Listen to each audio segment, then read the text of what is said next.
All right, fans, we are again here with local football flavor, and we put together three DFS lineups tonight, which is Saturday, and we're just going to go through these lineups and see which ones we believe have the potential to be really good. You can see I changed my position in the house, but I haven't changed my position on these teams.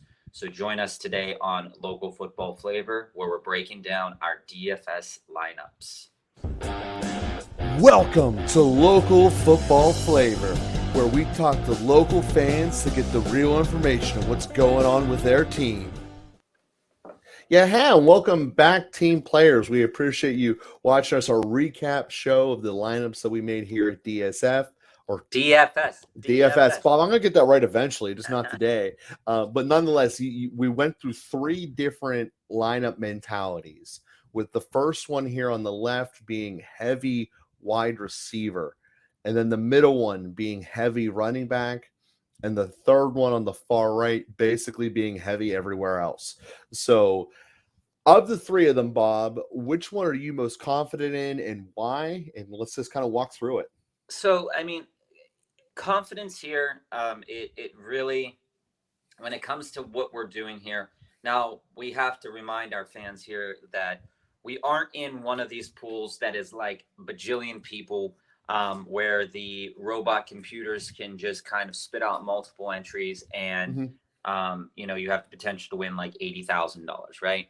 We're here in, 50-50, where we're trying to double our money and continue to play that out with you as the season goes on, because ideally we want to be up at the end of the year. So we're not trying to win $1 million here. $1 million would be nice. And you could potentially put one of your entries in a week, on one of the $1 million entries if you decide to. But as I'm sitting here looking at all these teams and looking at how we started and where we ended, we started with the wide receivers. Then we went to the heavy running backs, and then we went to heavy everywhere else. I really like this middle team. The running back one. This middle team, to me, speaks volumes about the value that you can get if you really plan out your fantasy lineups. This team is pretty much, to me, built like a regular fantasy football team in a 12-man league. This is a potential team that you could have been trotting out there in fantasy lineups all year. The first team, also a potential to throw out in your fantasy lineups all year. The third team is probably a team that you would not have assembled in your fantasy lineups, but you very well could be. You could have went Najee first round, Tyreek Hill, or Mark Andrews second round. Then coming back, you probably could have gotten Lamar Jackson. So that's how they're designed to be anyway, to try to make them balanced and week to week. I'm looking at all those teams, they're very balanced, but in a couple different ways. So I'm going to start there with that middle team, with your weakest position being quarterback. But if we're thinking about the disparity in points here that we're looking at, and you're looking at the upside of a lot of these guys, Nick Chubb had like 144 yards on the ground last week. Joe Mixon equally tore it up. Saquon Barkley likewise went ham. If those guys anywhere come back down to earth, they still have rushing and receiving potential, all three of them. Chubb's is negated a little bit by Hunt, but it is what it is. I see that our goal was to not take two of the same player, but I see that we have Samuel in two of the lineups. We messed up then, Bob. We messed up on that, but we wanted to probably put Jahan Dotson in one of these lineups because we don't want to over rely on any one person if we're making multiple lineups in case they put up a goose egg. We didn't recognize that in the fact, but that's okay. As I'm looking at this lineup though, in the middle, volume is there, potential is there. And that's what I like most about this lineup. I'm not saying Davis Mills is going to go ham and throw for 3 touchdowns, but if he's serviceable, throws 2 touchdowns, maybe gets 200 yards passing, what we don't want to happen is him to put up a game where he has 150 yards, two interceptions. That would really be the death knell for that middle lineup, because everywhere else there's boom potential. based on volume, and each one of those players has touchdown potential, and that's what I like about that middle team. Mhm. What do you think about that middle team? So with the middle team, I personally am a little down on it relative to you. I do really like the St. Brown. I think St. Brown is the big upside of it because he's the mid-tier guy who can blow up. I mean, I'm assuming the expensive the three backs just do their thing. And I think that they're all fair. That's why you spend the money on it. St. Brown in the mid sixes, I think is the value and probably the linchpin of this team when it's all said and done. Because if he can elevate you, if he can be somewhere around the 10 to 15th receiver this season of this week, I think that you win this, no questions asked. Right. And I really think that there's a good chance of that because I agree with the mindset that Washington Detroit is going to be a shootout, and St. Brown is certainly one of their torchbearers. And if you also factor in the potential of Swift being limited, if not out there at all, St. Brown's role grows even more. Being where we're at in the season and not knowing who Russell Wilson loves yet, Jerry Jeudy is the same boom or bust. He got the same amount of targets as Sutton last week at the cheaper price. I think that was a big value to get him in there. Plus, Houston in the Denver home opener always goes Denver's way. It's one of those betting things. That's just the way it is. And, I think there's a good chance that they end up just coasting that one out. And I think that could be good. Curtis Samuel, like I said, he's a slot machine. He's going to get a ton of targets from Wentz. Again, we already think that game's a shootout, so taking two receivers from it, in my opinion, is a good call. The Vegas Arizona game at 4:00, I think, is going to be one of these games that has potential to be no one watches it because it's the time slot and then the fact that Vegas is probably the most overrated team in football, in my opinion, right now. Yeah, but that being said, Ertz is their red zone target. I mean, if Connor doesn't steal the touchdowns, it's going to Ertz. So I like the roster. I certainly think it's a winning roster, but it's not, of the three of them, I'd probably put it third because it doesn't have it's a high floor roster, which is how you win the 50-50 leagues, but it doesn't give you the potential to really blow up if you were going into one of the leagues where you're trying to be single-handedly where it's not a 50-50. Yeah, but to be honest with you, I think that maybe if you replace Curtis Samuel with somebody else, or maybe you want to choose to upgrade Zach Ertz to maybe TJ Hawkinson and move down on Samuel and get a guy like Garrett Wilson like we were playing with on our third lineup. I think when you're in one of those that is like 10,000 people, 30,000 people, 100,000 people, people are going to be trying different lineups and seeing what smacks. When you're in those 5-cent leagues to win $1,000, people are just trying things. There's not like you're getting the people that know football, but you're also getting a lot of people that are just taking random guys and taking a shot at, taking a shot in the dark. I think this middle lineup gives you that shot in the dark that you need, because the shot in the dark that you need here is Davis Mills. So, see, I actually think the third lineup is the best for our shot in the dark potential because of Higbee's volume and the price we got him at. I do think that there's a very good chance that Pittsburgh takes a considerable lead that they're comfortable with, about 10 points or so, and they just feed it to Najee like the entire game. And because Tomlin never cares about injuries, he believes if you're out there, you're 100%. See, and I'm going to disagree with you on the shot of the dark lineup. I think the shot in the dark lineup, if you're going in one of those 5-cent leagues, that you need to go with lineup number one.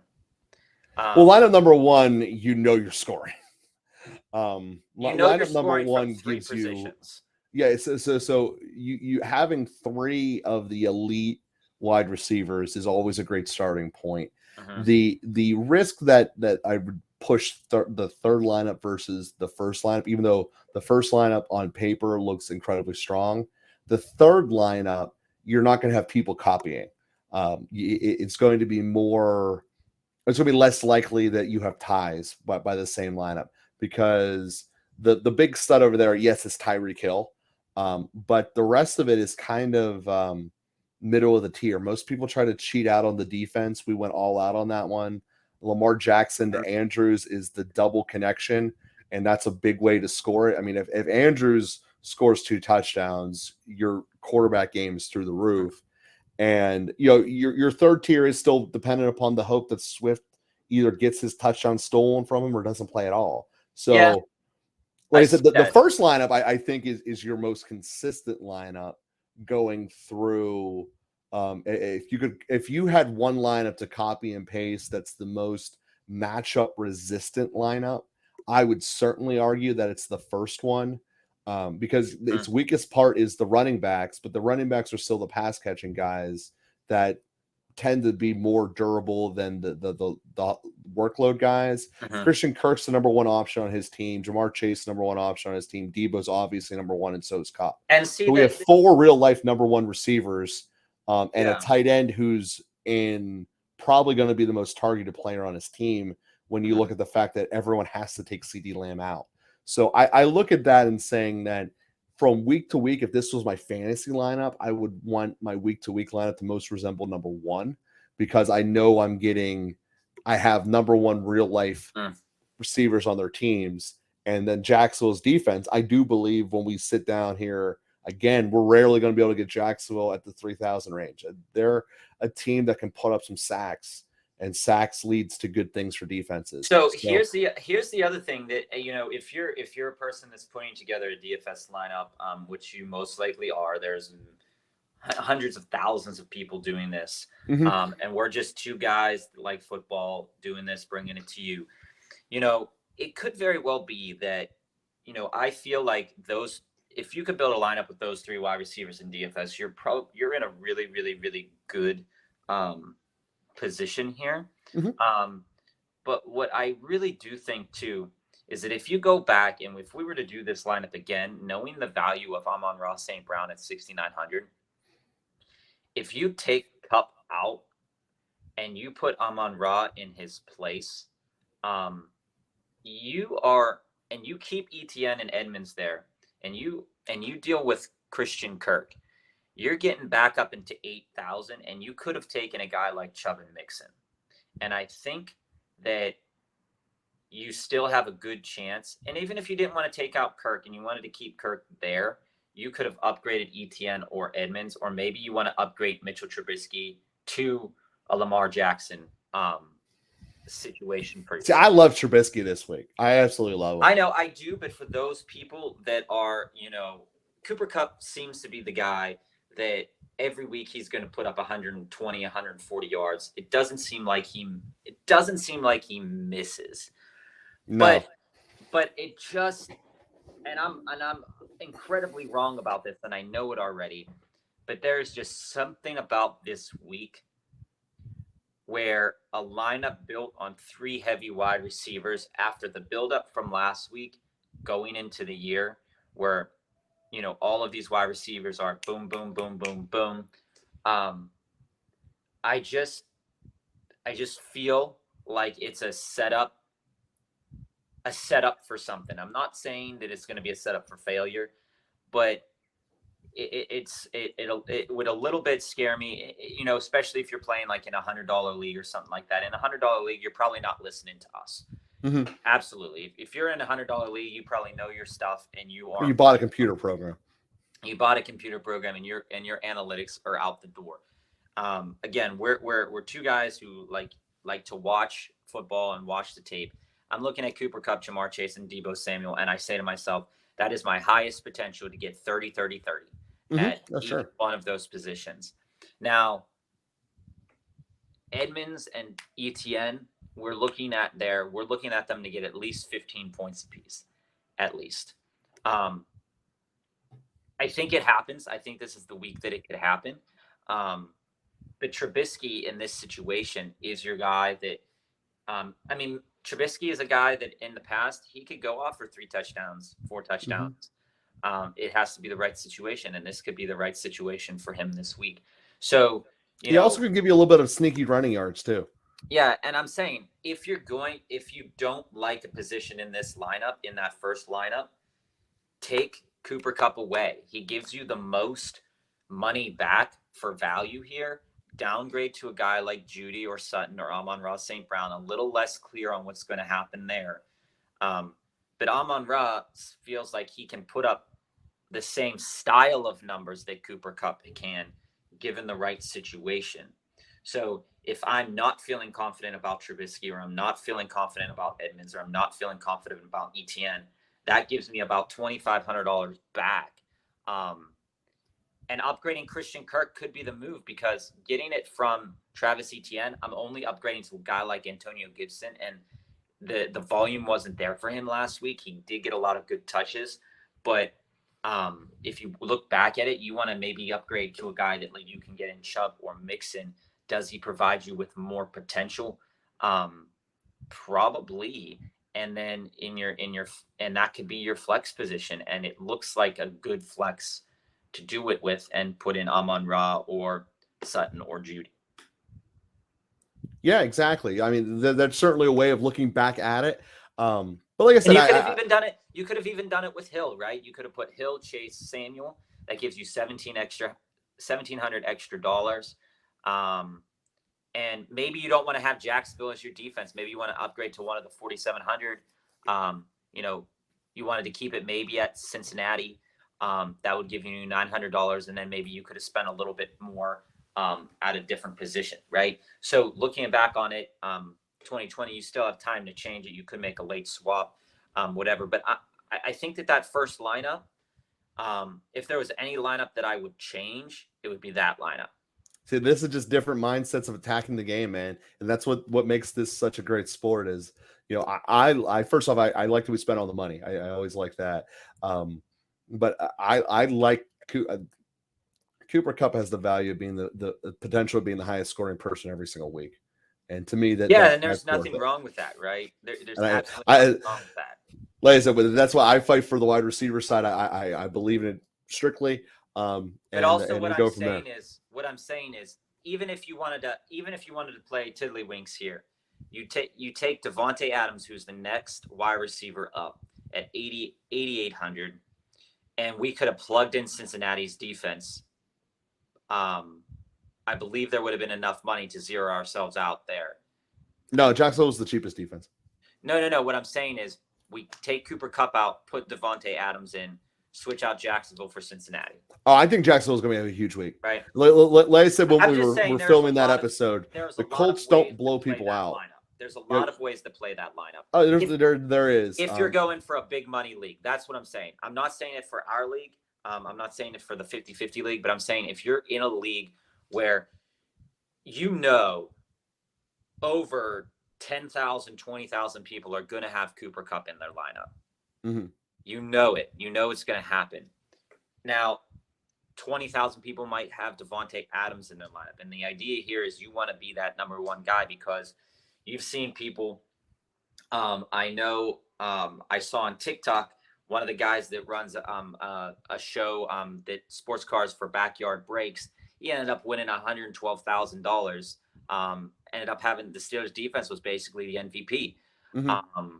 And so looking at team construction, you want to make it the most unique lineup that you can. Absolutely. And Cooper Kupp, like you were saying, for the third team has the most vision, because you're taking guys that maybe not a lot of people are going to pick. Mm-hmm.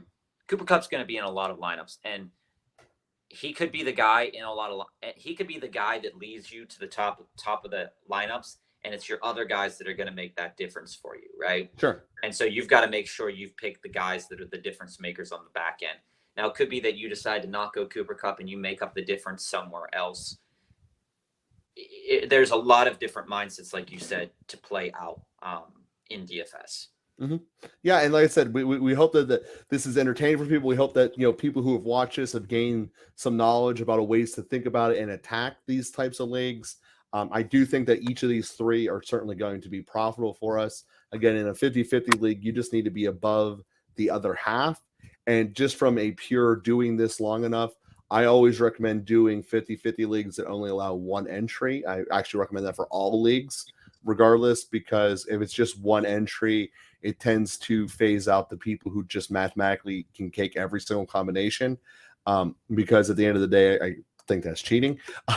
So I recommend the single entry 50-50 ones, because it's all probability that these lineups, because they're intelligently made, and we know some things about football about what actually happens on the field, that we're going to be ahead of half of the people. And we're obviously giving you the cheat code. We've already submitted ours, so you're not going to be in the same lineup as us regardless. You'll be in another one, but we think that this is going to be hopefully beneficial for you. We will recap our results in each week moving forward. You'll see a big W or a big L on top of these. And, like I said, we hope that it will work out really well.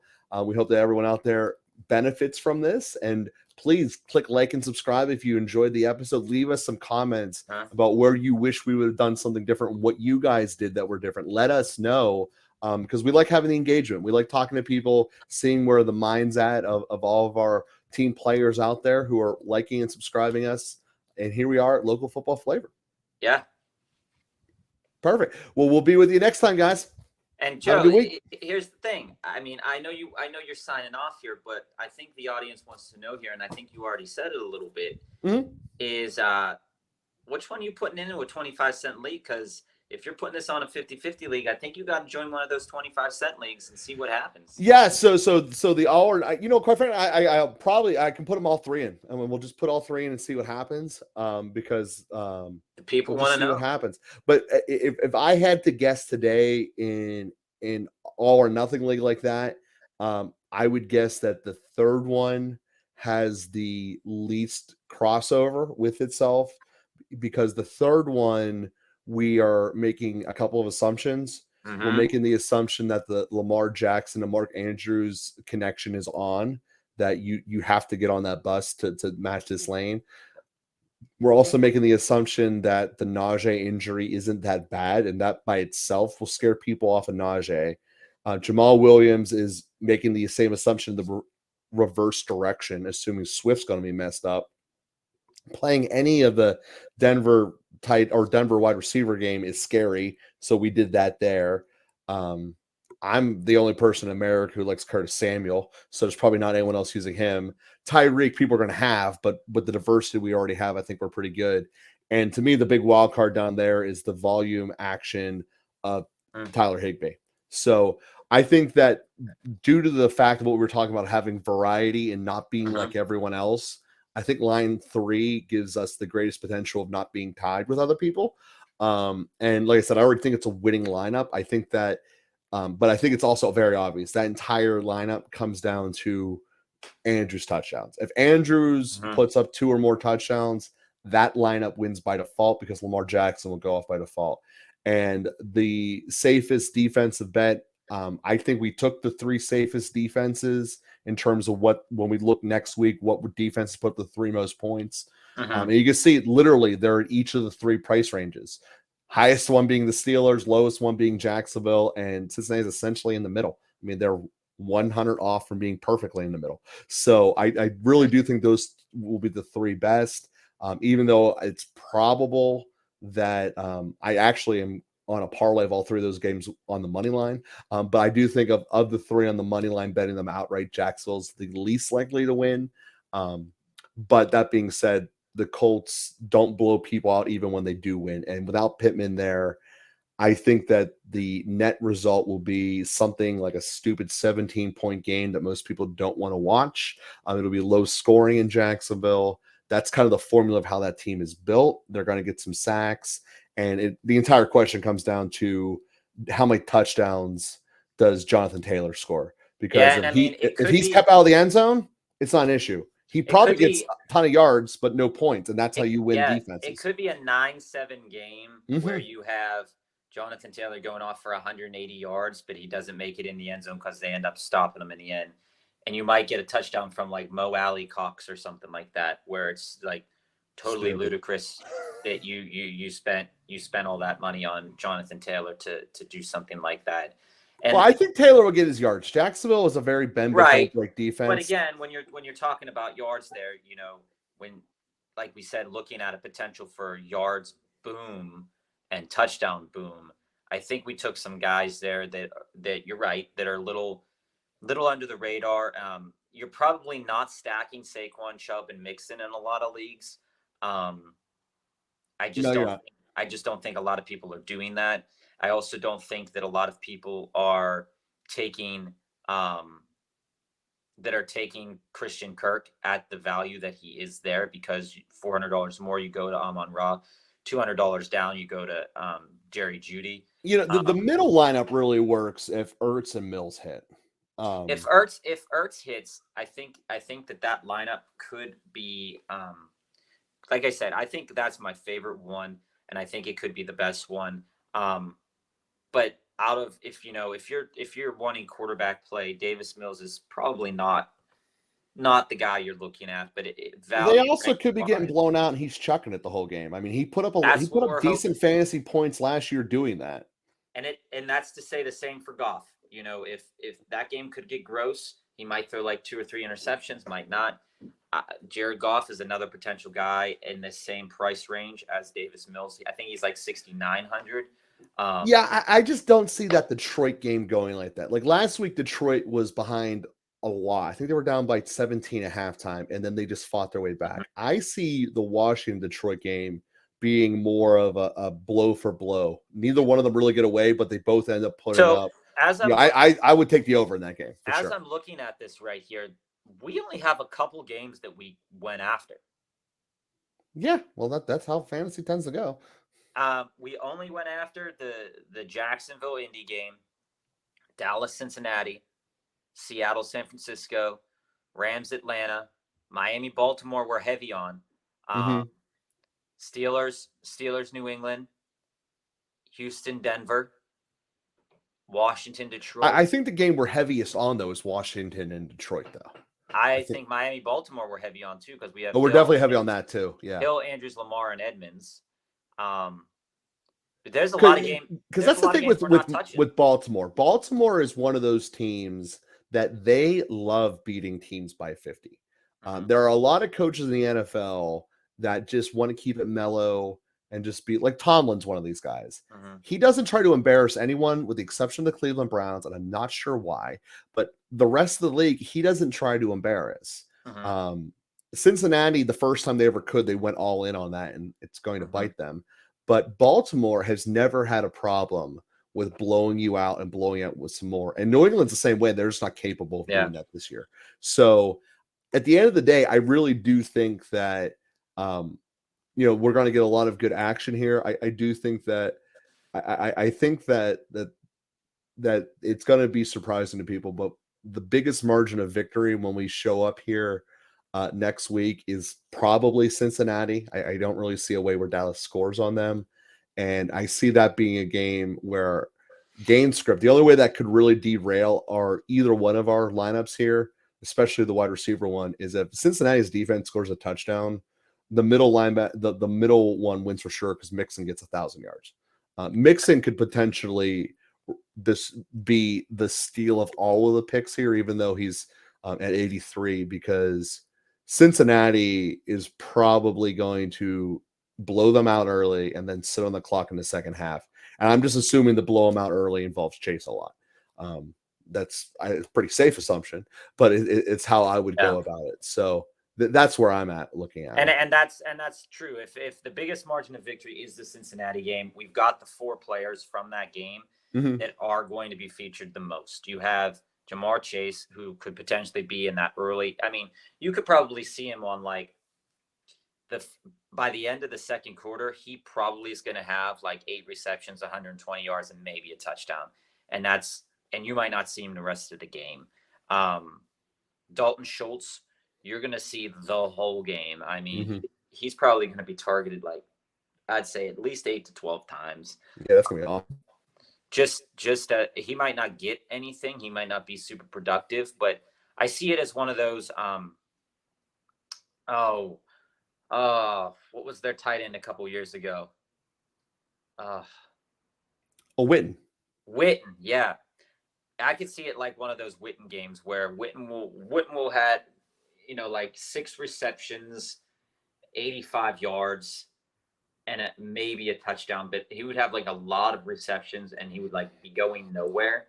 Yeah, that's going to be Dallas' entire offense. That's kind of what's happening with that one. And I'm not willing to bet on this at this point, but it's something I'm going to keep an eye out on that game.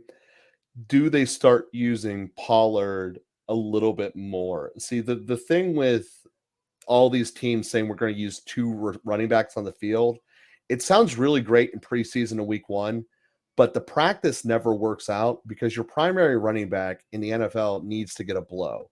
It's really easy during practice when you can basically take 20 minutes off between sessions while special teams is running around the I mean, field. In the middle of a drive, you can't do it. It really depends on who Cooper Rush likes. Because that same comment applies to Green Bay too, by the way. Yeah, you'll notice a lot whenever a new quarterback comes in, that it really affects the usage of particular players. Like last year when Geno Smith came in, like Russell Wilson was feeding the rock to Tyler Lockett, and DK Metcalf was not getting anything.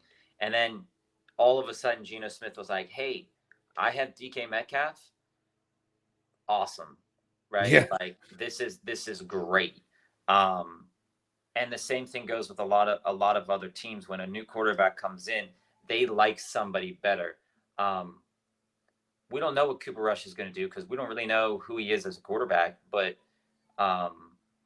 we know that Davis Mills loves Brandon Cooks. So, I mean, if you're going to build a DFS lineup and you want to put Brandon Cooks in there, Brandon Cooks is going to get fed the ball. He also likes Nico Collins, but Nico Collins isn't as good as Brandon Cooks. Russell Wilson obviously sees that Cortland Sutton and Jerry Jeudy are similar, and he's going to try to get them the ball depending on the situation. Same thing goes for Washington. Carson Wentz seems to like all three of the guys for very different reasons. So depending on how that game is going, I like how diversified Washington is over there. It could be. It's definitely something, and we know that Tua is going to get the ball to those two guys. He's going to force feed Tyreek Hill, but Waddle is most likely going to be the wide receiver there that's going to get a touchdown. It's just the way it's going to go. See, I don't think Waddle's going to be the one getting the touchdown. Waddle got very sparsely targeted last game. Tua is a one-read guy, and when they have drawn their offense, the read is Tyreek. Yes, it's almost every time. Yes, but if they get within 10 yards of the goal line, he's throwing the ball to Waddle. Well, I got to tell you this, breaking that film down, and there's a short that if it's not out yet, it will be out soon, where Tyreek Hill really wasn't used as a short, slotty guy in Kansas City very much. He was the over-the-top, blow-it-out guy. Tyreek Hill has lateral quickness that's reminding me of Antonio Brown, and he brought down some balls in small spaces that shouldn't be done. And that was basically the proof that he only looks at one read, because 100%. There's times Waddle is wide open and he's still forcing it in to Tua, or Tua is forcing it into Tyreek. But when I say forcing it in, I mean throwing a very weak ball that's seldom accurate. But that's the choice he's making. Everybody says that he has a noodle arm, so I mean, like, what kind of pasta is your favorite, right? It really, to me, that game, that Baltimore-Miami game, you're either going to see it be like 24-17. You could potentially see it 24-10. Remember, that game last year was a Thursday night game. Baltimore was on a roll entering it. And I remember this because they were my suicide pick. And they went to Miami, and Miami said, we're man covering all of your receivers because you don't have good receivers. You're the Ravens. And we're just blitzing Lamar. And he panicked. And that's exactly what happened. The exact same formula, you can cover Tyreek Hill, will work on Miami. That game has potential of being completely one-sided. If Lamar can handle that defense after an offseason of thinking about it, that game could be a complete and utter blowout. What you also need to think about too is Thursday night football games. Thursday night football games rarely hit overs. Thursday night football games are games that, to be quite honest, I mean, this past Thursday night was a little bit of an aberration, right? Where you had two very pass-happy quarterbacks. But usually there's some weird stuff going on Thursday nights that don't happen on Sunday night or Monday night because of the way the practice schedule is. The game plans tend to be a little bit less constructed and tend to go as the game progresses, things change. I know that happens in every game, Sure. but I definitely see that more in Thursday's games than I do any other game during the week. And that is fair because just the amount of time of prepping for it is different. And that's typically why you see teams coming out of Thursday be better. A, the extra rest, but B, being able to analyze the following opponent so much longer. Game planning is something that cannot be done in a 20-minute stretch. It really does take a lot of time and intricacy to be able to get into the opponent's head. Because very few teams run it like the Patriots, where they do the same 10-yard out over and over and over again. Most of them are trying to use some form of mental articulation, throw you a different look just to off put you. That being said, like I said, I do think that here, let me ask you this, Bob, because I think that of the storylines that we'll be reading on Monday and Tuesday, I think the most obvious and predictable will be something that goes along the lines of the Saints and Cowboys are already talking about trading the rights for Sean Payton. I think that that's probably the most likely headline we see, when the fact that Mike McCarthy has so little faith in Cooper Rush, he said he wants to bring Ben back. I think Like, actually the headlines that are going to come out actually are going to center around Tom Brady. Tom Brady, I was watching some videos that people were posting. He's incredibly stressed out right now. He's going through a lot of family things. He actually doesn't look super healthy. No, he didn't. He claims that he's okay. But for as much as everybody in the offseason, we're going after everybody from Tampa Bay. I know Sunday night games tend to be a little bit less high octane than a lot of other games. Yeah, which wasn't necessarily true a couple of years ago. But what I will say is, I think your headline is Tom Brady finally human? Because that's going to be something to consider. Because if Tampa goes 1-1, or even if they're 2-0, but he has another pedestrian game, people are going to be talking about his health. Skip Bayless is going to do it. Stephen A. Smith is going to do it. Yeah, I don't care. Every single one of those guys are going to be in on Tom Brady. They're also going to be, like you said, in on Dallas, for the sheer reason is they're going to say, okay, it's about time we trade Zeke. It's about time we trade Tony Pollard. We need to get a quarterback in here right now because Dak might be out 4 to 6 weeks. Cooper Rush isn't the answer. However, if Cooper Rush somehow, some way ends up putting up a decent game, you're going to have those guys saying, well, Cooper Rush isn't that. He could be a guy if Zeke turns it up and whatnot. Your headline could be that too. I also think the best thing that could happen for the NFL is Cincinnati wins like 48-20. Yeah, so it's enough where Cooper Rush looked competent, but they got destroyed on defense. Your other storylines are definitely going to be centered around the Steelers game because it has Mac Jones in it. This is Mac Jones's time to say, if he's healthy and his back isn't messed up, this is another great defense that he's playing against, and he has notoriously bad over the past year and a half against. Yeah, since their bye week, they have one win, and that was when they blew out Jacksonville. So we could be selling hard on Mac Jones. Your other one is Tua. Like you said, I'm selling hard on their coaching staff. Their offensive coaching staff. You are extremely down on Tua, and I get it. Oh yeah, should be. But I watched the tape. This is a good game. That if Tua has a good game, and when I say good game, I'm saying like maybe 250 yards passing, a touchdown. Not a chance in hell. 50, Under. It's not going to happen. But I'm saying if it does happen, I would be amazed if he has a quarterback rating over 83. We're gonna start to see something like that. Baltimore is going to break his soul. Your other headline is going to be about Trey Lance.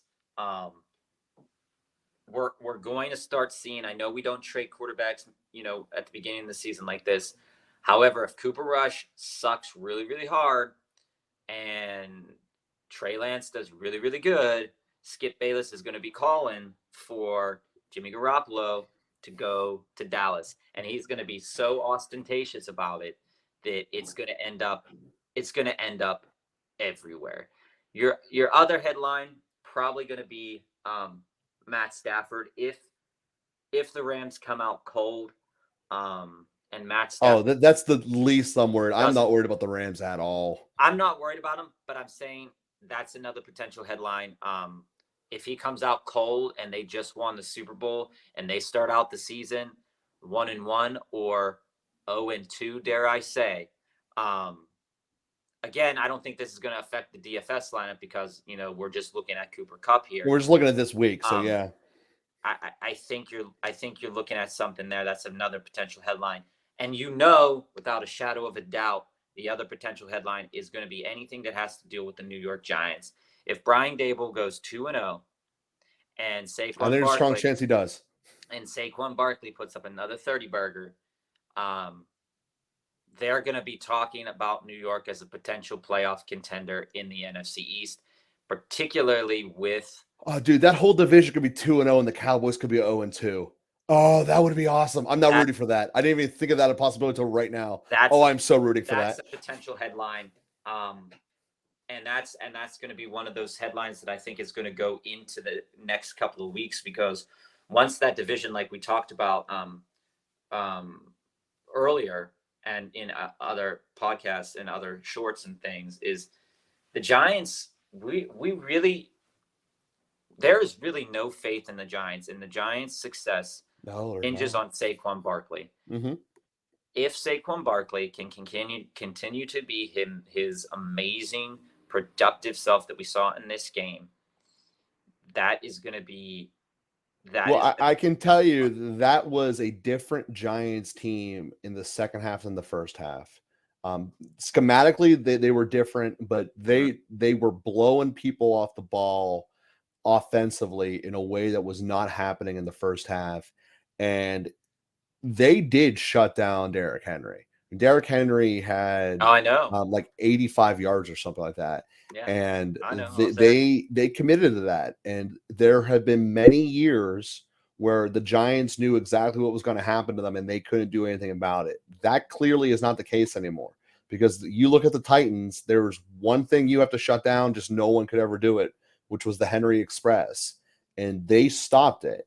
And I really think that the Giants, again, this is week one. They could easily get stomped here by Carolina, because on the other hand, there's no way Carolina has 5 turnovers again, like Baker did in the last game. Yeah. So that being said, Carolina's primed for a natural comeback, because you're not going to have 5 turnovers again. Same with the Bengals. But I think that Giants game is going to be sneaky good. The storyline for the Bengals isn't going to be so. It's going to be, is that line back? Did Parsons get to him?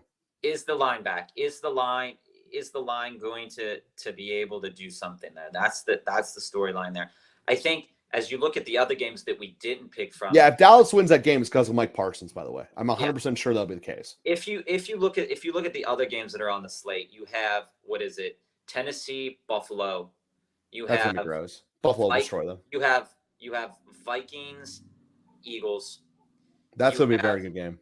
You have the Bears, Rodgers. I think that's going to be gross. I think if the Bears win it, I would love to see Rodgers' reaction if the Bears win that game. Your other headline. I mean, Rodgers has, summarily owned the Bears in his career. If he loses, that's going to be. Is that the one in Lambeau or the one in Soldier? I don't recall. Okay. That's your other potential headline, because again. So that's the Monday game? I think so. Skip and Stephen A. and anybody and Colin Cowherd and everybody else, they're going to be like, Rodgers is not the MVP. Rodgers can't. And that if he loses, I'm just copying you, Bob. You're the one who started this last week. I know, but I'm saying if he loses to the Bears this week, he's going to give up the rest of the season. Oh, I like that. I like that a lot. I'm rooting for that.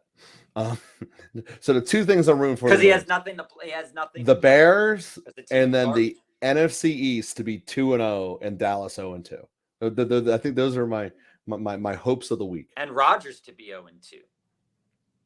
Oh, you know, that'll be rooting for. That's what I mean by the Bears. But I yeah, mean, if you get Tom Brady 1-1, Rodgers 0-2, and Dallas 0-2, you're gonna be like so excited, so happy.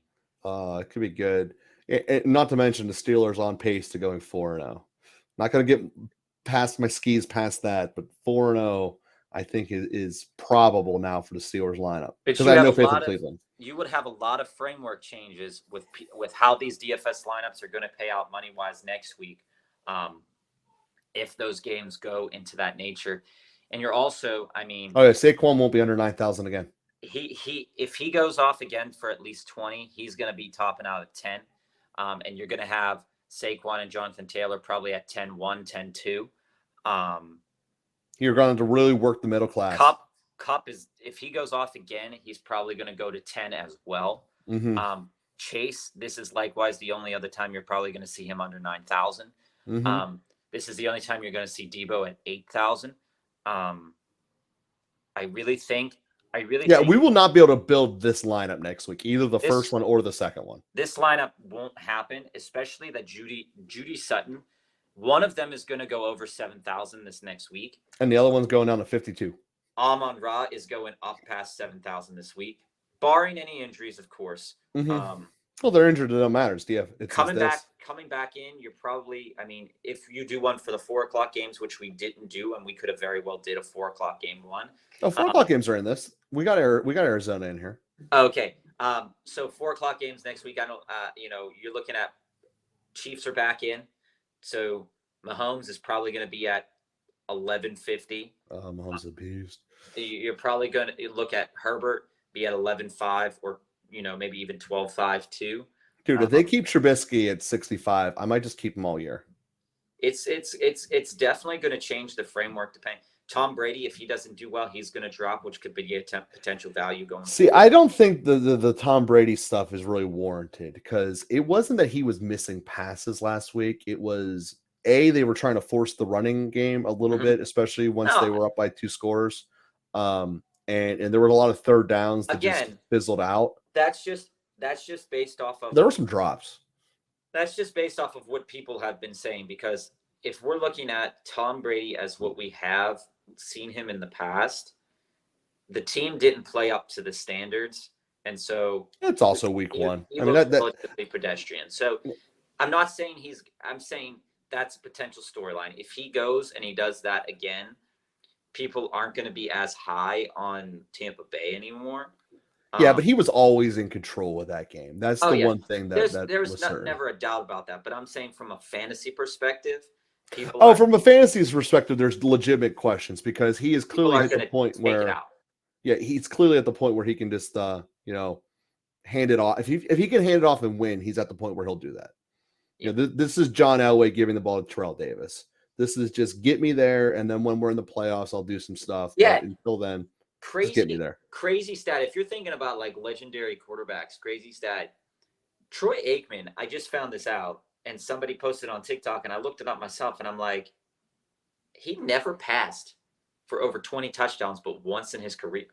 Mm-hmm. It was a different era then too, but it also was just Emmitt Smith time. It totally threw me off, and knowing Tom Brady, that he could probably win that division with Leonard Fournette, and he has to do minimal effort. It just really depends on what the Saints decide to do. But, I mean, as a 45-year-old, that's a logical decision. I mean, I think your storylines are what they are. If Washington loses to Detroit and the game score is like 35-32 or something like that, mm-hmm. I think people are going to start saying to, Detroit and being like, maybe they have something here if they can just keep outscoring people. Because, or maybe they have a Minshew offense that loves getting garbage time points. Yeah, and so what is their competitiveness? Are people, and this is going to tell you a lot about the Eagles this week too, is did they give up halfway through that game and let them back into that game? Oh, the Eagles ran a lot of prevent defense. There's no doubt Detroit about that. Good? Or, there's a lot of stuff. There's a lot of stuff to say. I think there's going to be a lot of stories. Well, they went into a lot of high shells not to get beat over the top, mm-hmm. and basically had Detroit use the clock again. I mean, that's the point of running the the over-the-top defenses when you have a massive lead. You have the other team kill the clock for you. But your biggest storyline this week it's got to be Dallas. Dallas is your biggest Yes, storyline this week. Like I said, the second storyline is if the Rams come out cold, if something happens and Atlanta ends up getting a lead or something like that, you got a lot of potential to talk about that too. Well, Atlanta, I do think will keep it close. Like I said, they can run the ball well, and that's really to shut down Atlanta. You shut down their run, they're done. But they were very good at keeping on schedule. Almost every second down was 6 or less. Almost every third down was 3 or less. They were very, very methodical. There was virtually no splash in Atlanta.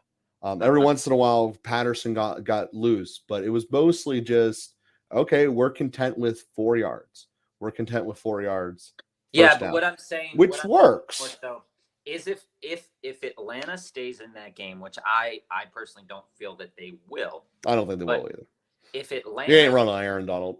If Atlanta stays in that game for any amount of time, people will start talking about the Rams and say, "Are you worried?" Right? Are you worried about a Super Bowl hangover? Matt Stafford's injury. Cam Akers isn't good. Darrell Henderson is okay. Cooper Kupp is still amazing. Allen Robinson, second game in the row, hasn't done anything. If Atlanta somehow... Yeah, you talked me out of him. I think he is going to blow up. If Atlanta somehow, some way, has Drew London go off, Kyle Pitts go off, Cordarrelle Patterson go off, it's definitely like, it's a weird situation because, like you said, their line is phenomenal. They were making holes on the Saints. And the Rams' defensive line is phenomenal. So, like, it's the real test. If they do good, it makes me think it will make everybody second guess. Is the Rams' defense good? We know they are. Yeah, because it's all going to start from the slant that Atlanta's bad. Atlanta did win 7 games last year. Yeah, so that's what I'm saying. We're talking up, Atlanta's bad because we have Marcus Mariota. But Marcus Mariota is sneaky insofar as I think he got manager. I think he did really well in Tennessee for some reason. I don't know if that's true or not, but I want to say it is. Just because they replaced him for Tannehill, dude. So he lost the quarterback battle to him. Yeah, I feel like it. But then Tannehill ended up winning a lot of games too, and Tennessee's been in the playoffs like one time. Right? He won the division, yeah. Right. So like it's a weird situation in the post Peyton Manning world in the AFC South. Yeah, it's bad. That it's definitely been weird. But when you look at that game particularly, the storyline is Atlanta's offense going to be able to do, because people were talking up the Saints off defense as it was pretty good, and Atlanta scored on them pretty good. The other thing to consider here too is that Seattle just lost Jamal Adams. Trey Lance goes off and has a good game, and Debo goes off and has an amazing game.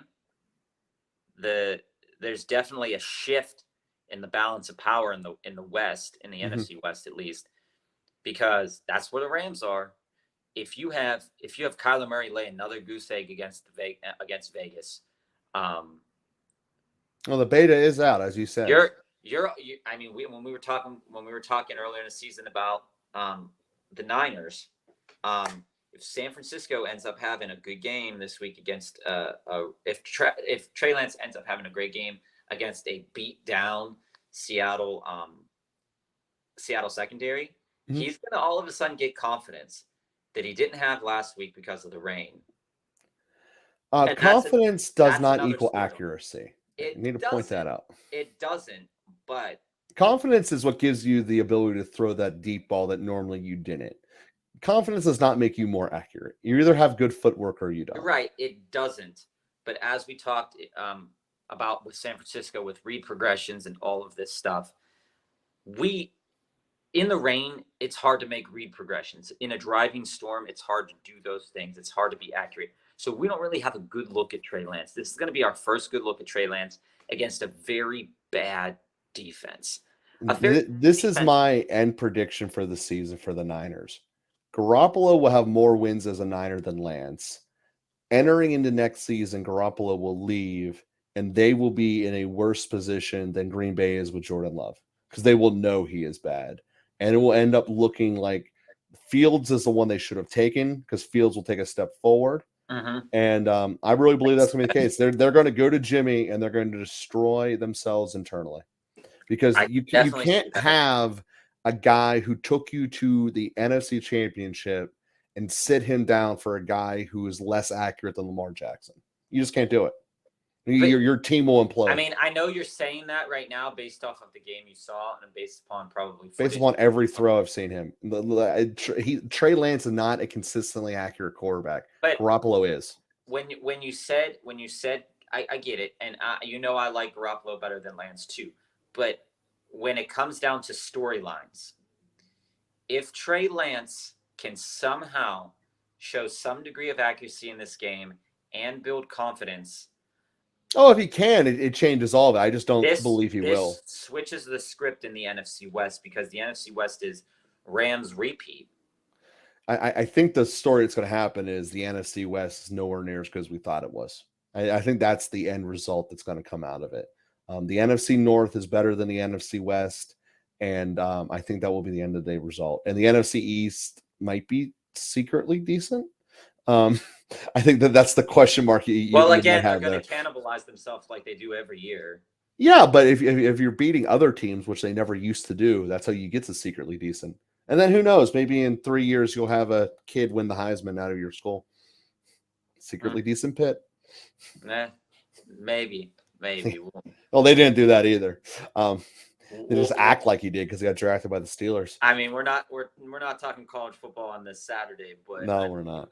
This is Kenny Pickett. Man, I don't really know. Wasted draft. You don't use a first-round pick for an insurance policy. But we digress, folks. So thanks for joining us on this episode of Local Football Flavor. Be sure to like and follow us on all of our socials on YouTube, TikTok, Instagram. We haven't posted a bit on Instagram. Interact with us on Twitter. We're more than happy to answer any questions about our opinions. We'll try our best to back it up. And if we make mistakes, we'll definitely admit it. The best way is to comment to us in the videos too. Yeah, definitely lay us a comment. I know that you all, you might not like watching hour-long episodes of stuff. So if you do want to see more content in a lower amount of time, watch the shorts. We got a ton of them. Watch the shorts. Let us know what you want, and we'll be bringing you more regularly scheduled podcasts. Hopefully, very soon. We have a couple interviews lined up to talk to a couple fans. So if you do want to get up on in that, drop us send us an email, fill out the Google form, and would love to have you on the show. Absolutely. And always be a team player. Click like and subscribe and share us to your friends.